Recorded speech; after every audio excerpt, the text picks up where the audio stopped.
بسم اللہ الرحمن الرحیم۔ قرآن سننا پوڈ کاسٹ۔ مطلب اس کے جو نقصانات ہیں وہ اسے ہو سکتا ہے دنیا میں نظر نہ آئے، لیکن آخرت میں بہت روئے گا۔ بالکل ٹھیک ہے شہباز بھائی، روزے کا مہینہ چل رہا ہے اور تراویح کے متعلق سوال نہ ہو ایسا ہو ہی نہیں سکتا، کیونکہ ہم دیکھتے ہیں جیسے ہی رمضان کا مہینہ آنے والا ہوتا ہے یا آ چکا ہوتا ہے، لوگ ویڈیوز بنانا شروع کر دیتے ہیں۔ شیعہ کہتے ہیں جی ہم تراویح پڑھیں گے ہی نہیں کیونکہ یہ تو حضرت عمر کی بدعت ہے، دجال تراویح پڑھ لے گا لیکن ہم نہیں پڑھیں گے، وہ ایسے ایسے جملے بولتے ہیں۔ اہل حدیث حضرات ہیں وہ کہتے ہیں جی 8 ثابت ہیں، ہم 8 سے اوپر پڑھیں گے ہی نہیں، کچھ بھی کر لو۔ اپنے دیوبندی حضرات ہیں، حناف حضرات ہیں، اپنے جو حناف حضرات ہیں وہ فرماتے ہیں جی تراویح 20 رکعت ہیں۔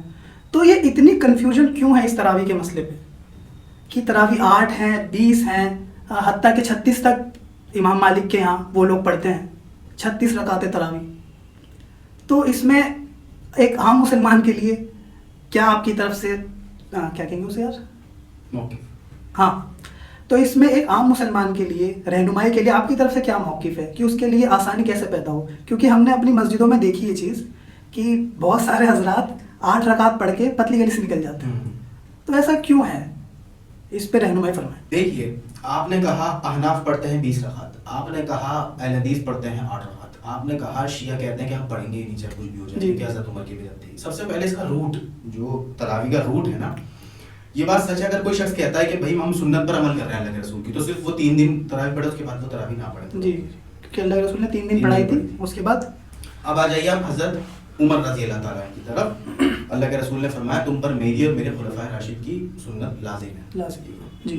تو حضرت عمر نے جب دیکھا نا مسجد کے اندر لوگ الگ الگ اپنی اپنی نمازیں پڑھ رہے ہیں، یہ جو میں بیان کر رہا ہوں نا یہ الموطا امام مالک کی حدیث ہے، جی، الگ الگ اپنی اپنی تراویح پڑھ رہے ہیں۔ تراویح کا مطلب تراویح نہیں، قیام اللیل، رات کی نماز، قم اللیل الا قلیلا۔ تو رات کی نماز میں سب اپنا اپنا قرآن کا سلیبس لے کر کے چل رہے ہیں، وہ پڑھ رہے ہیں، جی، کوئی الگ پارے پر ہے، کوئی الگ سورت پڑھ رہا ہے۔ تو حضرت عمر نے صرف اتنا کیا، سب کو ایک حافظ کے پیچھے اکٹھا کر دیا اور فرمایا کتنی اچھی بدعت تم نے جاری کری ہے، یعنی بدعت حسنہ، جی، بدعت حسنہ، اچھی بدعت۔ لیکن انہوں نے خود وہ نہیں پڑھی، ٹھیک ٹھیک ہے، یعنی سب کو اجازت دی کہ ایسے ہی پڑھو، تم لوگ ایک سلیبس کمپلیٹ کر رہے ہو نا، تو بجائے اس کے کہ الگ الگ پڑھو ایک ساتھ پڑھو، ایک ساتھ پڑھ لو۔ ٹھیک ہے جی۔ آپ نے کہا امام مالک کے زمانے میں 36 رکعت ہوتی تھی، کیوں؟ کیونکہ وہ اپنا سلیبس لے کر چلتے تھے، قرآن کو حفظ کرنا، پھر اس کو کمپلیٹ طریقے سے پڑھنا کہ ایک نقطہ اور ایک زیر زبر بھی اوپر نیچے نہ ہو، اٹس ناٹ سمپل۔ آپ ایک سلیبس لے کر کے چل رہے ہو، اب آپ کی بھائی نفل عبادت ہے، نفلی عبادت ہے، تو اس کو آپ 20 رکعت میں ڈیوائڈ کرتے ہو، پاروں کو، صورتوں کو، اس کو آپ 8 رکعت میں ڈیوائڈ کرتے ہو، اس کو آپ 36 رکعتوں میں ڈیوائڈ کرتے ہو۔ دیکھیے قرآن کے اندر آتا ہے شہر رمضان الذی انزل فیہ القرآن، یہ اللہ تعالیٰ نے قرآن کا خاص کر دیا نا رمضان کے ساتھ۔ جی، اس کے بعد قرآن ہی کے اندر آتا ہے انا انزلناہ فی لیلۃ القدر، اس کو ہم نے نازل کرنا شروع کیا لیلۃ القدر میں، وما ادراک ما لیلۃ القدر، اب بھی قرآن کو خاص کر دیا ہے لیلۃ القدر اور رمضان کے مہینے سے۔ تو مقصد کیا ہے امت کا کہ زیادہ سے زیادہ قرآن پڑھا جائے رمضان کے مہینے میں، اجماعی طور پر۔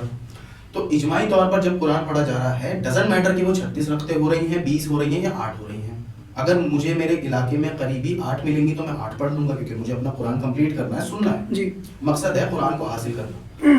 اگر 20 ہو رہی ہیں تو میں 20 پڑھوں گا، اور انشاءاللہ اگر 36 ہو رہی ہوتی ہے 36 پڑھتے ہیں، کیونکہ یہ نفلی عمل ہے، جی، ہمیں قرآن کو حاصل کرنا ہے، ہمیں اپنا سلیبس کمپلیٹ کرنا ہے۔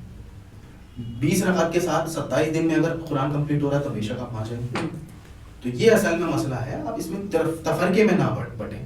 شیعہ حضرات بہت سختی میں آ گئے ہیں، اس لیے کہہ رہے ہیں کہ ہم پڑھیں گے، ٹھیک ہے بھائی آپ نہ پڑھیں، لیکن یہ ہے کہ ثابت ہے، ایسی بات نہیں ہے۔ اچھا شہباز بھائی، رمضان مبارک کا مہینہ چل رہا ہے تو اس میں 3 اشرے ڈیوائڈ کرے جاتے ہیں 10 کے حساب سے، کہ پہلا اشرہ مغفرت کا ہے، دوسرا رحمت کا ہے، اور تیسرا جہنم سے آزادی کا ہے۔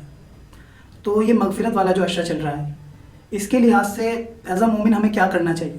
اور آخری اشرہ کیونکہ بہت زیادہ امپورٹنٹ ہے، اور اس اشرے میں اللہ کے رسول سے بہت سارے عمل ثابت ہیں، لیلۃ القدر کے تعلق سے، جاگنے کے تعلق سے، اور قرآن میں اور نماز میں اضافہ کرنے کے تعلق سے۔ تو اس میں ہمیں کیا کرنا چاہیے جس سے ہمیں لیلۃ القدر جو ہے وہ حاصل ہو؟ اور کون سی رات میں؟ کیونکہ اللہ کے رسول فرما رہے ہیں طاق راتوں میں تلاش کرو، تو کون سی رات میں آخری عشرے میں تلاش کرنی چاہیے لیلۃ القدر؟ جی سب سے پہلا تو یہ آپ نے فرمایا کہ رمضان المبارک میں 3 ڈیوائڈ کیے گئے ہیں حصے. جی. پہلا عشرہ آتا ہے پہلے روزے سے 10ویں روزے تک جو ہوتا ہے رحمت کا عشرہ. دوسرا آتا ہے 10ویں روزے سے 20ویں روزے تک جو ہوتا ہے مغفرت کا عشرہ. تیسرا آتا ہے 20ویں روزے سے 30ویں روزے تک، یہ ہوتا ہے جہنم سے آزادی کا عشرہ. کیونکہ اللہ کے رسول کی حدیث ہے، اللہ کے رسول فرماتے ہیں کہ اللہ تعالیٰ لا تعداد لوگوں کو جہنم سے رمضان کے آخری عشرے میں آزاد کرتا ہے. اب اس کو یوں سمجھیں کہ جو لیلۃ القدر ہے جس میں انسان کے تمام گناہوں کو معاف کرنے کی اللہ تعالیٰ گارنٹی دے رہا ہے، اللہ تعالیٰ اپنے رسول کے ذریعے میں بتا رہا ہے، اللہ کے رسول خود عمل کر رہے ہیں. اللہ تعالیٰ نے وہ رات چھپائی ہے ہم سے جی. اور زیادہ عبادت کرنے کے لیے وہ 5 راتوں کے اندر چھپا دی ہے. وہ 5 طاق راتیں ہیں: 21ویں رمضان کی رات، جی 23ویں رمضان کی رات، 25ویں رمضان کی رات، 27ویں رمضان کی رات اور 29ویں رمضان کی روزے کی رات. ان میں اگر کوئی شخص ان میں سے کسی میں بھی لیلۃ القدر ہو سکتی ہے. ہمیں سب میں 5 کے 5 رات ہمیں عبادت کرنی ہے، زیادہ سے زیادہ دعا مانگنی ہے امت کے حالات کے لیے، لوگوں کے لیے، کمیونٹی کے لیے.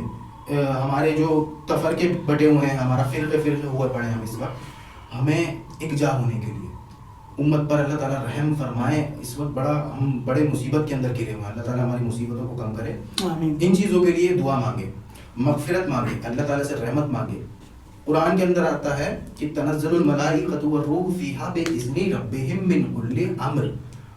جبریل اور جو ملائکہ ہیں وہ اللہ کے امر سے اس دنیا کے اندر اترتے ہیں.